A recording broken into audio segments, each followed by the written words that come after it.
for a broad range of clientele. So you all know that you all are in very trusted hands today.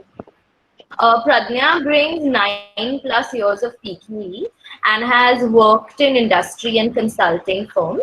She has gained immense expertise in international taxation, business tax advisory, litigation, and compliance. She too has worked previously with Ernst & Young, BK Khare and Company, and she essentially works in the core tax team.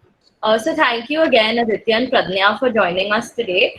Before we start, I would like to brief all the participant NGOs a little bit about Connect4, and those who aren't even not-for-profit. This would sort of help you understand what Connect4 does. So we're essentially a volunteering platform, and we match and connect volunteers to not-for-profits based on the requirements that both parties have. So while the concept of monetary donation is very well established in India, we focus on empowering people to donate their time and their skill towards a certain cause. We're based out of Mumbai, but we're operational in most of the metropolises across India, such as Bangalore, Pune, Delhi, Kolkata, and Ahmedabad. And the aim of our engagements is actually to ensure value generation to volunteers as well as to not-for-profits. We've partnered with 400+ NGOs across India currently, and we've connected them with more than 23,000 volunteers so far. If you would like to partner with us, please fill out the form that is shared via a link on the chat box. So moving on, this topic has very far-reaching consequences for everyone involved in the sector. And for everyone who does have an FCRA certificate, hence we thought it would be worthwhile to do a webinar on it. And gauging by like the turnout, we definitely know that we're on the right track with that. We received a few questions from you all regarding various aspects of FCRA and the very recent amendments that have come in. They're most likely to be answered by the speakers today during the presentation, and we've sort of ensured that most of the questions that you all sent in to us have been weaved into what is going to be discussed today. So I'd like to hand it over to Aditya now to walk you through the key clauses and the sections of the Act. I request all of you all to put your microphones on mute if you all haven't already. Unfortunately, due to the limitations on time and the nature of the subject as well, I request you to keep all your questions on hold for the moment, and you can share those questions with us on the feedback form. Aditya and Pradnya will be taking these questions offline, and we'll get back to you with most of the answers. So let's jump right into it. Aditya, it would be great if you could take it from here. Thank you so much, Kritika, for the lovely introduction. Good afternoon to everyone who are attending this webinar on FCRA. As Kritika rightly mentioned, this is a very important topic now, considering the recent amendments that has been introduced. So the purpose of this webinar is, of course, to discuss the broad concepts and basically educate the participants regarding the nuances of this particular legislation. So we'll be covering, broadly the structure of this particular act. So let me begin the session. So basically, what is the purpose of FCRA 2010? So here, it is to be noted that FCRA of 1976 was replaced by FCRA 2010, and it was enacted by the Parliament for the purpose of consolidating the law to regulate the acceptance and utilization of foreign contribution or foreign hospitality by certain individuals, associations, or basically persons. And it also goes ahead and provides certain prohibitions on acceptance and utilization of foreign contributions or foreign hospitality for certain activities that are detrimental to the national interest of our country. So the application of FCRA, it basically extends to the whole of India, and it also kind of covers citizens of India who are outside India and basically associate branches or subsidiary outside India of companies or body corporate that are registered or incorporated in India. Moving on to the next slide. So broadly, what we have depicted here is the structure of this particular law. So here, FCRA basically, what are the various sorts of rules, regulations, guidelines, and what are the various sort of chapters that are there in the particular act is what we have mentioned in this particular slide. So the flow of FCRA is, governed by the Foreign Contribution Regulation Act of 2010. Thereafter, there are regulations, rules which are incorporated from time to time, and there are certain amendments that are passed by the government. These regulations and rules basically cover the procedural aspect of this law. And there are other notifications, stroke orders that are issued from time to time for as a part of governance for this particular law. So here also, if you can see, of course, since we have limited time, for this particular webinar, so we can't, get into all the chapters. But broadly, we are going to cover chapter 1 to 4 today, wherein we are going to speak about the preliminary part, that is certain key definitions which has been provided, regulations relating to foreign contribution, foreign hospitality, very important, that is the registration part, and lastly, certain bit of accounts and the audit, etc. So that's what we'll be able to kind of cover today. So moving on to the key definitions that has been provided under this particular law. So it is firstly very important for us to know what is a foreign company. So FCRA basically defines foreign company in section 21G of the Act, and it includes a foreign company within the meaning of section 379 of the Companies Act. It also includes a company which is a subsidiary of a foreign company. And lastly, in case if the registered office or place of business of foreign company is also covered, and a multinational corporation is also included in the definition of a foreign company. So therefore, it is important for us to know what is a multinational corporation as per FCRA. So as per the explanation that has been provided under the law, a multinational corporation or an MNC for that matter means such corporation is basically incorporated in a foreign jurisdiction or a foreign country or territory, and it has subsidiary or branch or a place of business in two or more other countries. So that's what has been provided as the definition of multinational corporation. Moving on to the next slide. Very important definition of foreign contribution. Now, as the name of the law itself, the Foreign Contribution Regulation Act. So we should now focus more and try to understand what is foreign contribution under the FCRA law. So the foreign contribution means three things, basically: any sort of donation, delivery, or transfer that is made by any foreign source. So we'll come to foreign source in a while, but let us try to first try to understand and decipher this particular definition. So foreign contribution is three things, as I just said, that is donation, delivery, transfer of any article, not being an article that is given to a person in the form of a gift for his personal use, provided some thresholds, if the market value is not crossing the threshold, that exception has been given. The second condition is any sort of currency, whether it is Indian or foreign for that matter. That is again a foreign contribution. And lastly, of any securities, which also includes foreign securities. So it is important for us to note three things again here, and these are again provided in the form of explanation to the Act, that any sort of donation, delivery, or transfer of article, currency, or foreign security, which we just discussed, by any person directly or indirectly, would also be deemed to be foreign contribution. So that the indirect means has been captured, and even any sort of indirect transfers would be considered to be foreign contribution.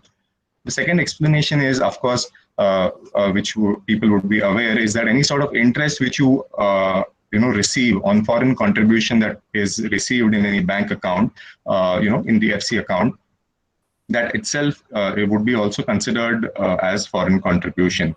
That is the interest accrual. And the last explanation is more sort of a clarification that in case if the amount is received from any foreign source by way of say your educational institutions charging fees from foreign students, or maybe in the normal course of business, sale of goods or services, and you're receiving your consideration, all those trade and commerce related aspects have been kept out from the definition of foreign contribution. So that's all about foreign contribution. Moving ahead, this act is also governing foreign hospitality, and it defines foreign hospitality as it means that any offer which is not purely a casual one, that has been made in cash or kind by a foreign source. I'll be coming to foreign source definition also in a while. But again, as far as hospitality goes, that it means that any sort of offer that has been made in cash or kind for providing a person with cost of travel, to any foreign country or territory, or with free boarding, lodging, transport, or medical treatment. Such sort of offer is considered to be foreign hospitality, and FCRA basically requires some sort of prior approval from the Ministry of Home Affairs before acceptance of any foreign hospitality as well. So here, let me spend some time discussing what foreign hospitality is all about. So there are certain categories of persons who require prior approval from the MHA before acceptance of any foreign hospitality. So these category of persons are basically the members of the legislature, office bearers of political party, judges, government servants, etc. They would require to take approval from the MHA before acceptance of any foreign hospitality. There has been a small exclusion that has been provided, that in case of a medical emergency, in that case, some timeline has been given that, you can inform within a month time to the MHA that you have received certain hospitality, but that's only in the case of sudden medical emergency. So another question which typically comes is that whether such person who is going out or visiting a foreign country and has spent money from his own source, whether that is also foreign contribution. The answer is no. And the application needs to be filed to the MHA online in form FC2, and certain attachments need to be provided. So one of the key attachment that goes is that there should be an invitation letter from the host country, which needs to be attached. This is all for the purpose of obtaining administrative clearances from the MHA. So this is all about foreign hospitality. Now, the FCRA Act also defines person. So what is a person as per the definition provided under FCRA? A person includes four categories, that is either an individual, HUF, association, or a company that is registered under Section 25 of the Companies Act. Now, I will be discussing regarding, before I actually come to foreign source, there was one question that we had received was, whether foreign contribution can be received in rupees as well. So yes, definitely, because the definition of foreign contribution, as we saw, it includes any sort of currency, whether Indian or foreign. So therefore, it basically covers even INR, which is received from a foreign source. And what happens when a sort of donation is received from, say, NRI in that matter, whether that would be also considered to be a foreign contribution. So here, it should be noted that contribution that is made by a citizen of India who is living in another country, that is basically the NRI category, from his personal savings through the ordinary banking channels, shall not be considered as foreign contribution. However, as a matter of prudence, it is always advisable that a copy of passport is obtained from such donors and kept on record. This is just a matter of good governance. And what about donations that are received that are received from any individuals who are of Indian origin, but having, say, dual nationality for that matter, or basically PIO or OCI card holders? In those cases, definitely that can be treated as foreign contribution, because they are no longer, Indian citizen, because they have dual citizenship. So those are a few of the questions that we, gathered before this session. Moving on to the next definition of foreign source. So what is a foreign source?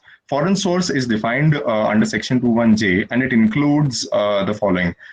Basically, any sort of foreign government or agency of the government, excluding international governments, international agencies such as UN, the World Bank, IMF, etc., the sort of development banks, they are excluded from the definition of foreign source. A foreign company, we discussed about foreign company, what is the definition of foreign company. So foreign company is considered to be a foreign source. A corporation incorporated outside India, a multinational company, multinational corporation, a company within the meaning of Companies Act, having more than half of its nominal value of share held by any foreign source, a trade union that is registered outside India, or a foreign trust, foreign foundation, society, club, or association that has been incorporated outside India. And lastly, a citizen of a foreign country would be considered to be a foreign source for that matter. So this was about foreign source. So this basically covers, up till here, we've covered the key ingredients or the definitions that has been provided in the particular law. And very important question, that who can receive FC, that is foreign contribution. So basically, a person can receive foreign contribution subject to certain conditions, that it should have a definite cultural, economic, educational, religious, or social programs. This is typically for NGOs who are doing, who are having their programs running in India. And basically, they need to take FCRA registration. We'll talk about registration and prior permission, during the course of the session. And they are not prohibited under Section 3 of the FCRA. So now let me introduce Pradnya, who would be taking forward the persons who are prohibited to receive foreign contribution. Pradnya, over to you. Yes, thank you, Aditya, for the introduction. Now, the FCRA expressly prohibits certain category of people who cannot accept any foreign contribution.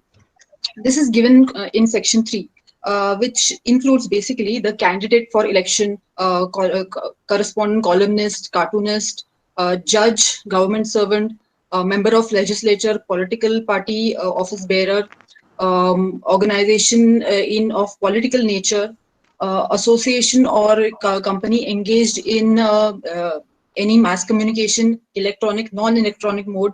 So basically, it is covering all the entities which are directly or indirectly related to legal system or media or politics. So these all these agencies get covered, and it is expressly provided that they cannot accept any foreign contribution. Now, in the recent amendment, there has been an addition to this list wherein a public servant can also not accept any foreign contribution. The clause C has been amended, wherein public servant is as per the definition provided by Indian Penal Code. Public servant basically includes any person who is in service or pay of government or remunerated by the government for the performance of any public duty. Now, a question which was asked before the presentation was whether individuals not covered under Section 3 can accept foreign contribution freely for the purposes of listed in Section 4. So here, basically, we are referring to gift or any anything of personal nature. If a person receives, even if the person is covered under Section 3, that is expressly prohibited people, even they can accept foreign, they can accept gift of a personal nature if it does not exceed 25,000. So this is the 25,000 is the limit which is provided by the foreign current FCR amendment rules. This can change as per time, but as of now, the limit provided is 25,000. Now, moving on to the next slide, there are certain cases wherein Section 3 does not apply.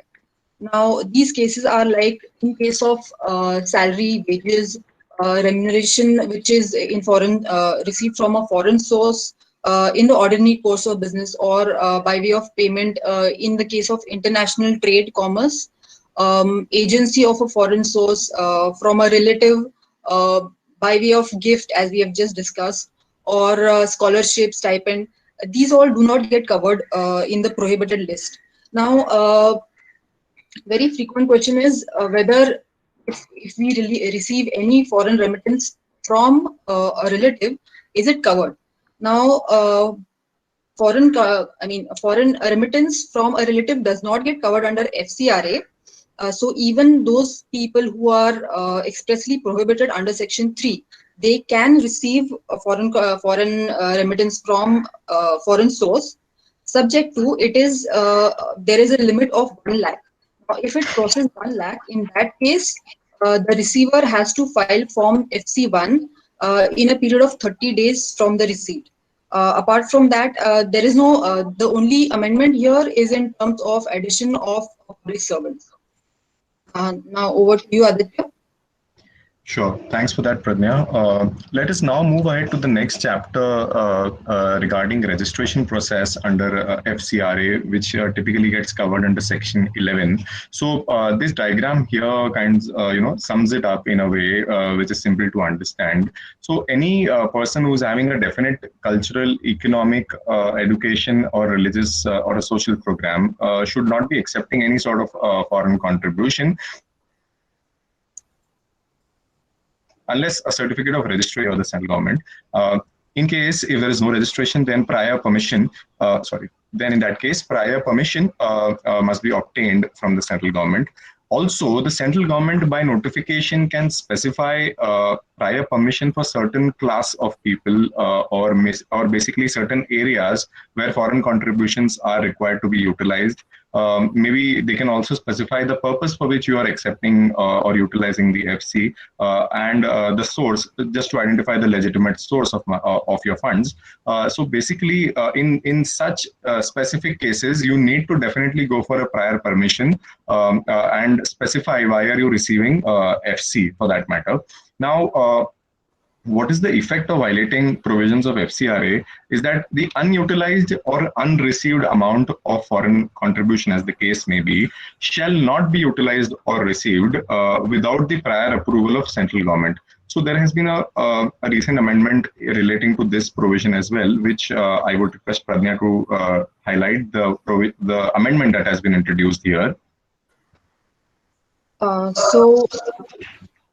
per Section 11, previously, any person, if a person is accepting foreign contribution, is found guilty of violating any provisions of the Act, the unutilized or unreceived foreign contribution would only be available with prior permission of the central government. This was in the previous provisions. Now, as per the latest amendment, there is one clause which is added, wherein the central government may direct such person not to utilize the unutilized contribution or receive remaining portion or any additional contribution if, on the basis of any information or report, if he has reason to believe that a person has not been granted, he has reason to believe that he has contravened any of the provisions of the Act. So basically, if there is any report which the government has reason to believe that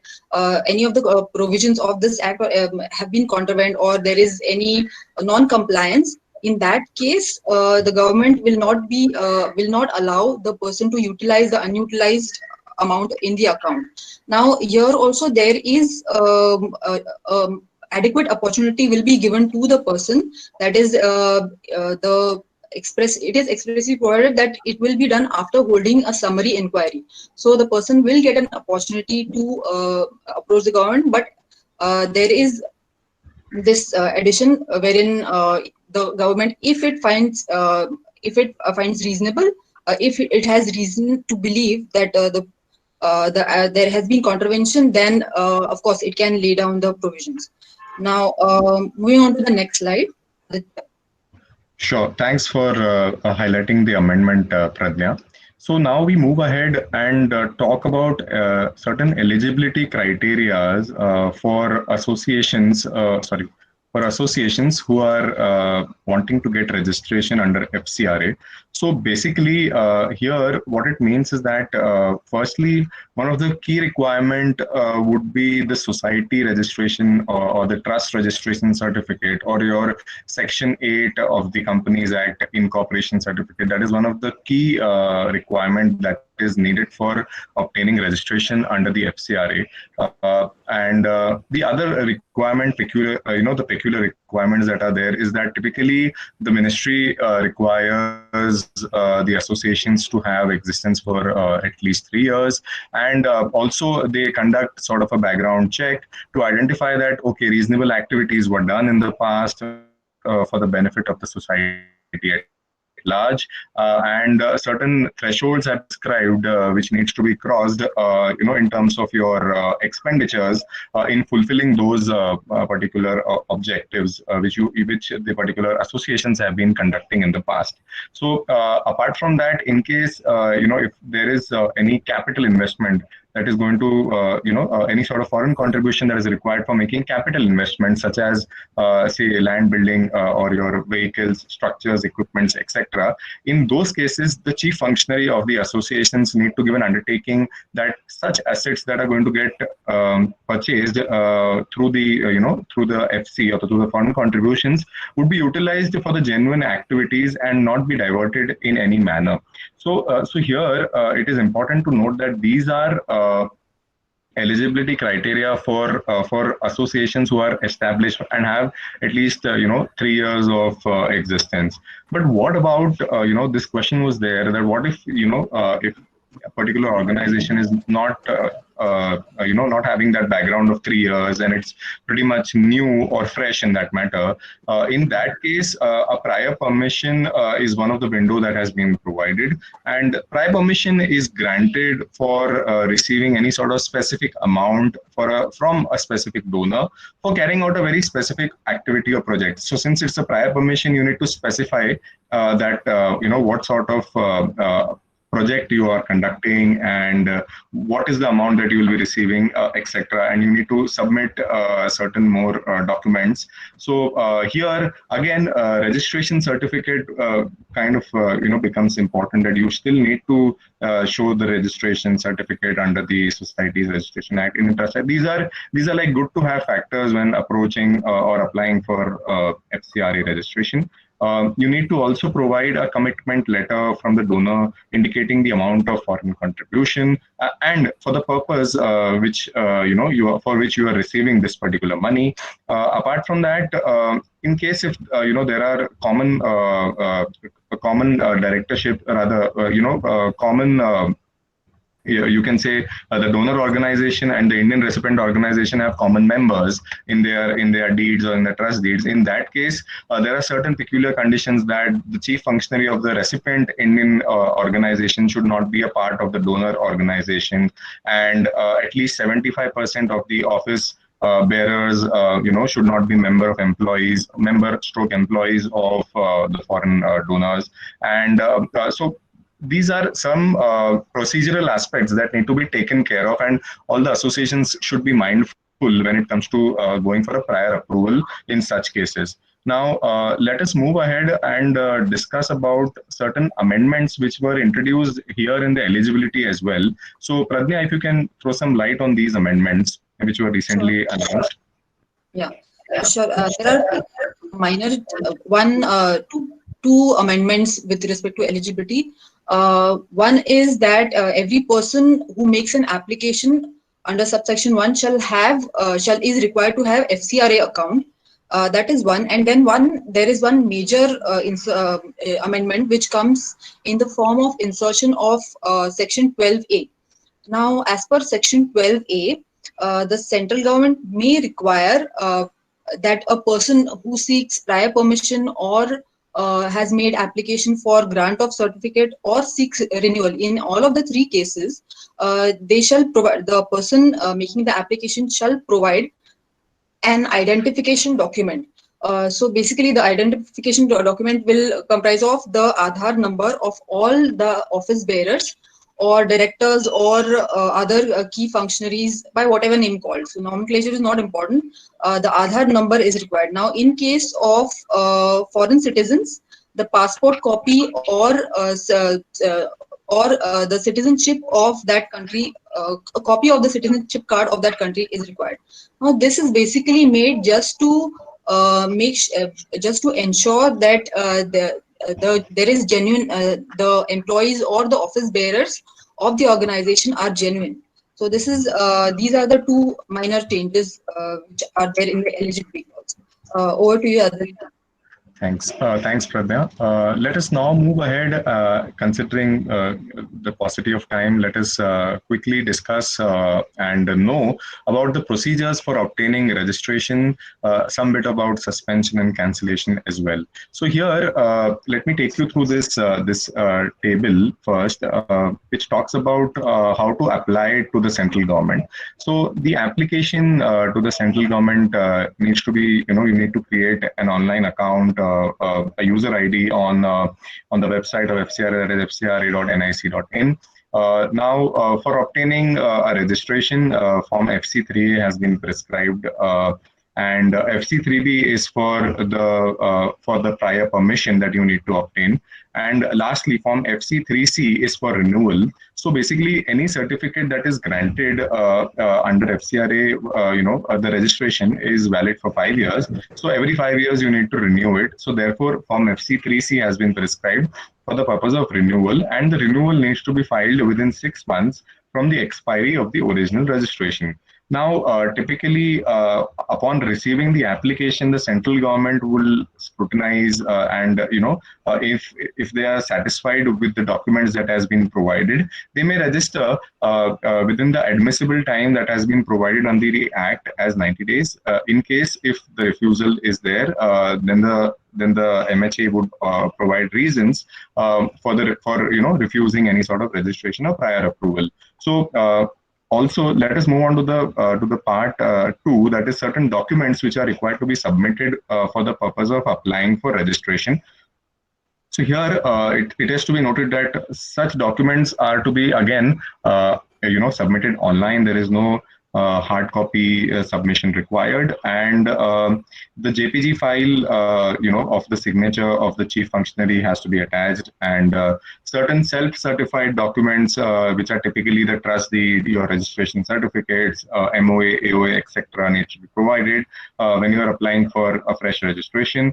The activity report for past 3 years, what sort of activity you all have conducted, this is required for the purpose of assessing the genuineness and the legitimate use of foreign contribution which you would be receiving. Very key important requirement is the audited financial statement for the last 3 years that needs to be provided, and therefore one of the previous slides we discussed that there should be at least 3 years of existence. So that is the reason why financial statements are being asked at the time of registration or granting registration. The government fees is rupees 5,000 for making a registration application. As far as prior permission goes, definitely the above points are, going to get applicable, and a commitment letter from the donor is required. We had discussed about this part, for any organization which is in the formative stage.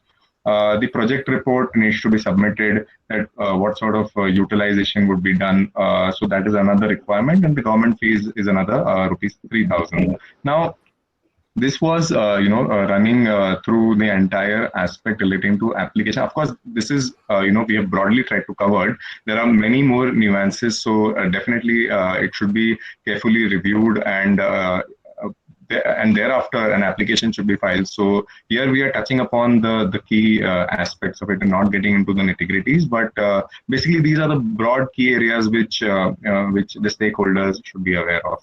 So now let us move on to discuss about suspension and cancellation of a registration. So here it is important to note that Section 14 talks about cancellation of the certificate that has been given under FCRA.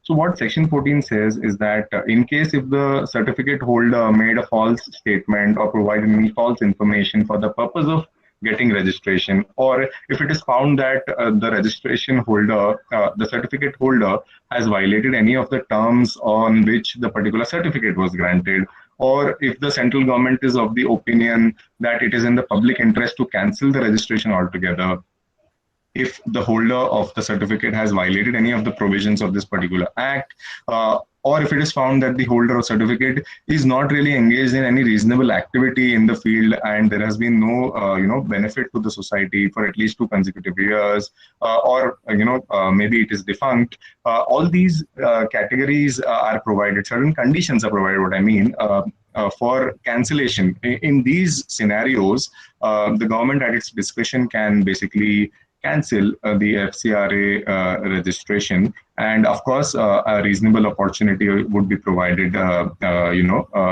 to represent, and basically you'll be heard in that case before giving any sort of cancellation order.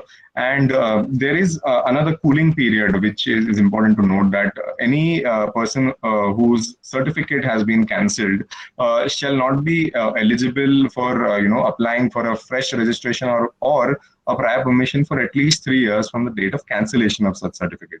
So that is very, very important to note and understand. So this was more about cancellation, and in case of suspension, what the law provides is that the suspension can be for a period of 180 days, and if there is suspension, then there are certain conditions with regard to the unutilized funds. So firstly, it goes without saying that if your suspension has been if your registration is suspended, then definitely during that period of suspension there cannot be any sort of FC receipt unless the CG is specifically approving it.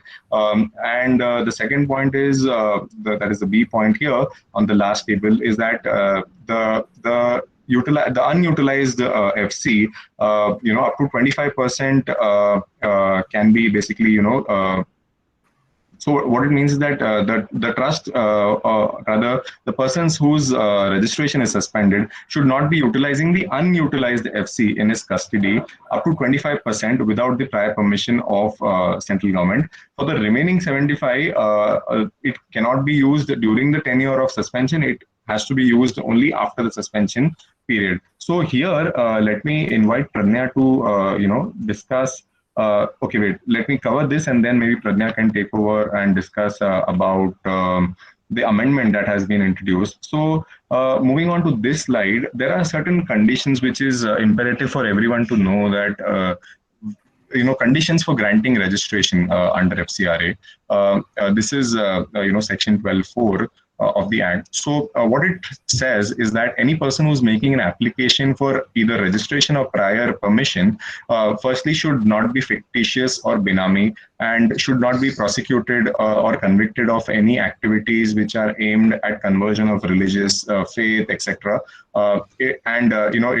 That person has not been prosecuted any time in the past in relation to communal, creating communal tension, and he's not found guilty of diversion or misutilization of funds, or basically using the foreign funds for any undesirable purpose. In case if there is a contravention, and of course it's a strict no-no.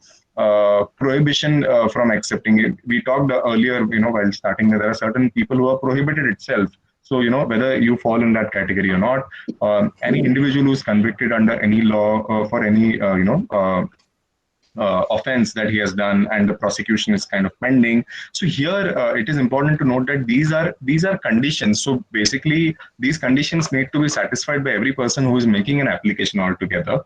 And the acceptance of foreign contribution should not likely affect the sovereignty and integrity of India, and it should not really impact the public interest or the security, strategic, scientific, or economic interest of the state, or any sort of foreign relations which India is having with other countries. So it should basically not harm the harmony between religion, racial, or social communities, etc. So these are peculiar conditions which need to be fulfilled by every person who is making an application for FCRA under the particular act. So now let me move ahead, and we discuss more about certain amendments that has been introduced here. So over to you, Pradnya, for discussing the amendments here.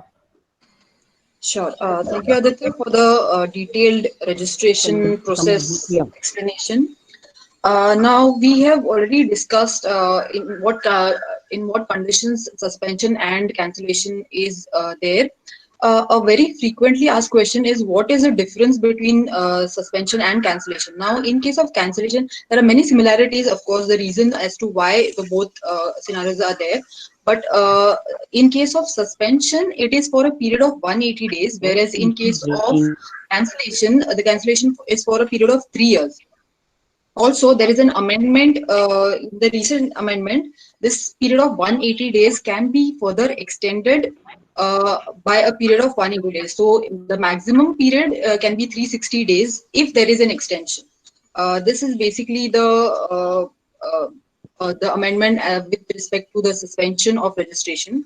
Moving on to the next slide. Aditya. Well, in case of, there is amendment with respect to the renewal. Now, in case of renewal, it is described under section 16. The certificate which is issued by FCRA is valid for a period of 5 years, and prior to 6 months to the expiry of the said period, an application has to be made in form FC3C, and the central government would renew the same within a period of 90 days. Now, this is the existing act. There is an amendment to the same, wherein the central government may, before renewing the certificate, make such an inquiry as it deems fit to satisfy itself that the person has fulfilled all the conditions specified in subsection 4 of section 12. So basically, they've added this clause as in if earlier, like once you apply within 90 days, you would get the renewal. Whereas now you may receive a notice or something, or you have to comply with whatever inquiry has been made by the central government, and on satisfaction of the same, you will be allotted the renewal. Moving on to the next slide. Surrender of certificate. Now, this is a very new, this is altogether a new section which has been added, wherein the person holding the certificate has the option to surrender certificate. Sorry.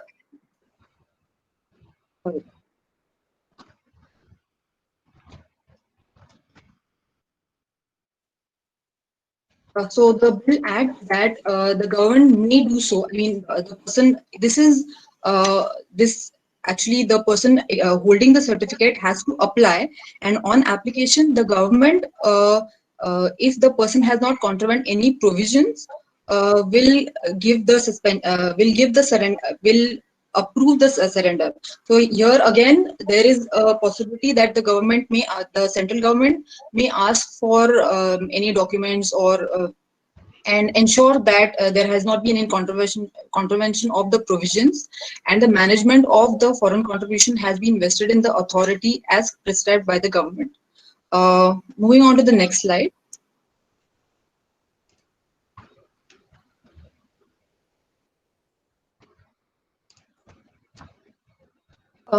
Administrative expenses. Now, the administrative expenses have been defined under Section 8.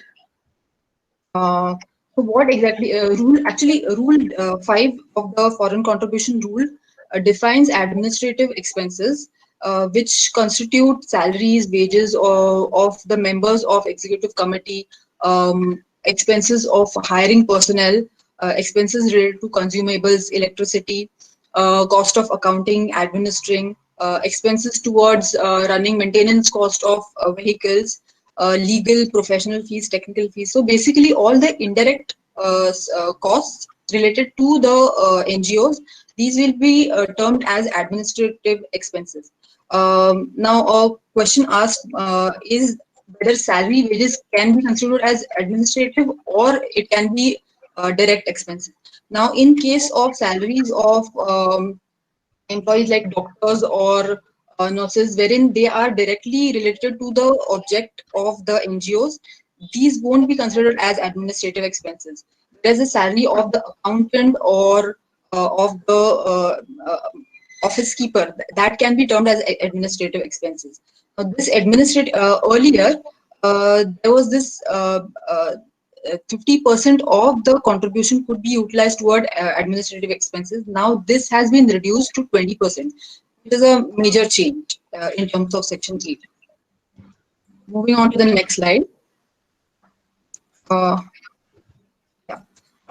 bank account, opening of the bank account. So as per Rule 9 of the FCRR, one or more accounts can be opened for the purpose of utilizing foreign currency, foreign contribution, and the same has to be the same has to be furnished with the Secretary of the Ministry of Home Affairs within a period of 15 days of opening the account.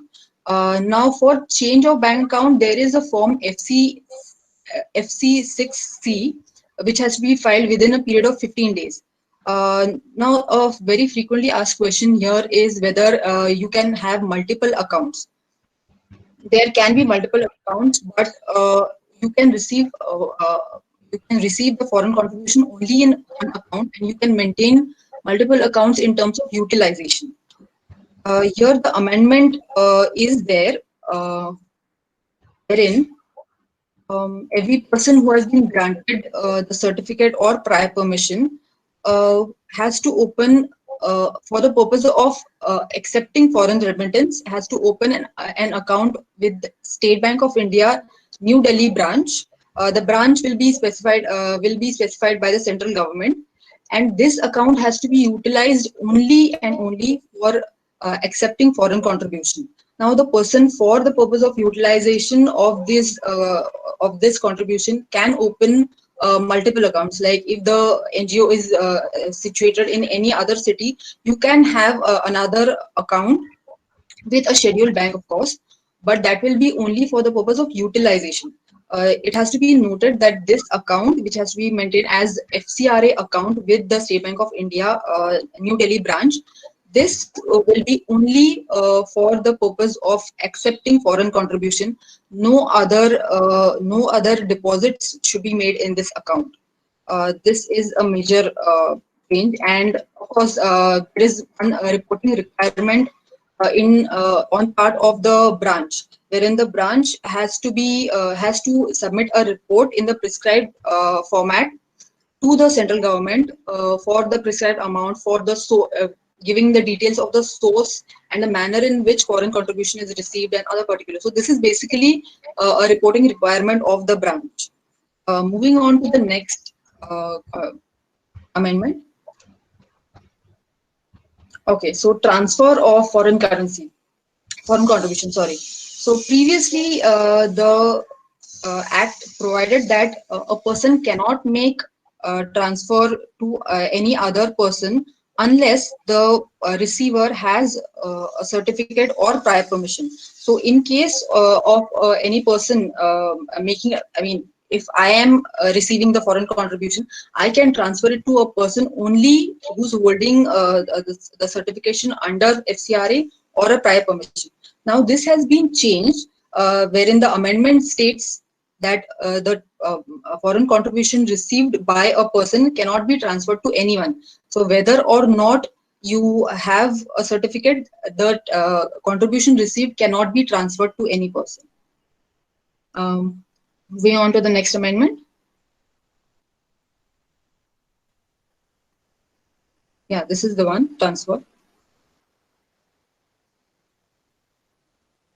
So basically, we have received a lot of questions about the registration of NGO under the new amendment, which has been prescribed under the Income Tax Act.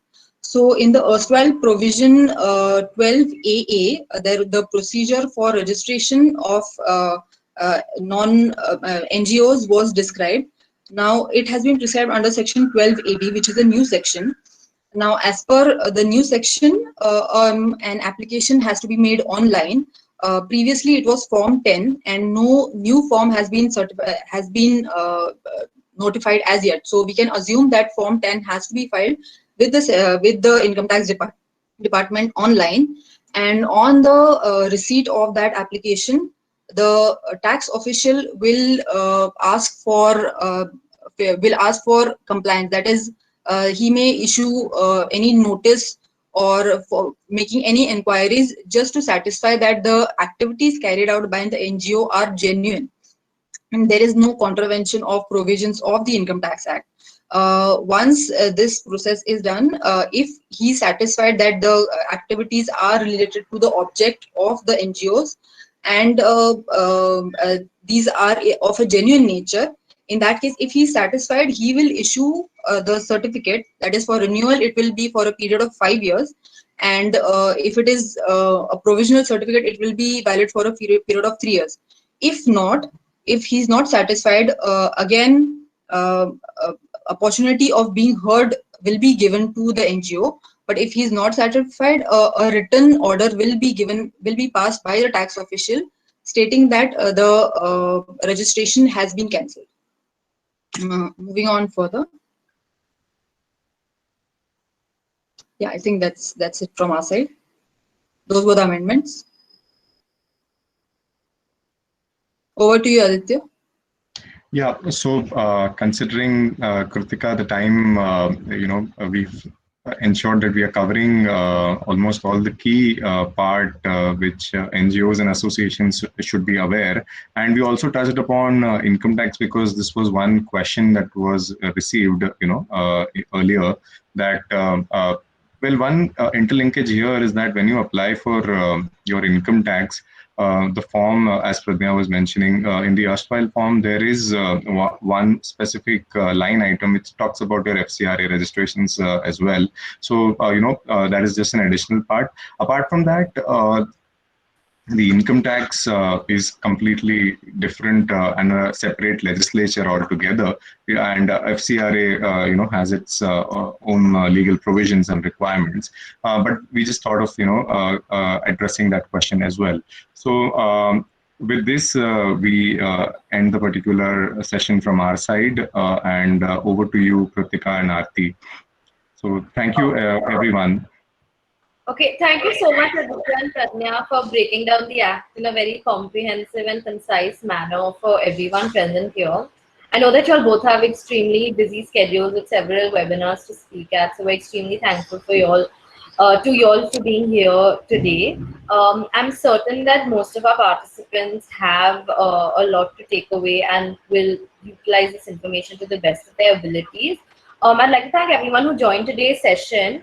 If there have been unanswered questions, and I do see a few of them in the chat box, it would be great if you could just fill out the feedback form, put in your questions on there, and Pradnya and Aditya would be happy to take them offline, and we'll get back to you sometime next week.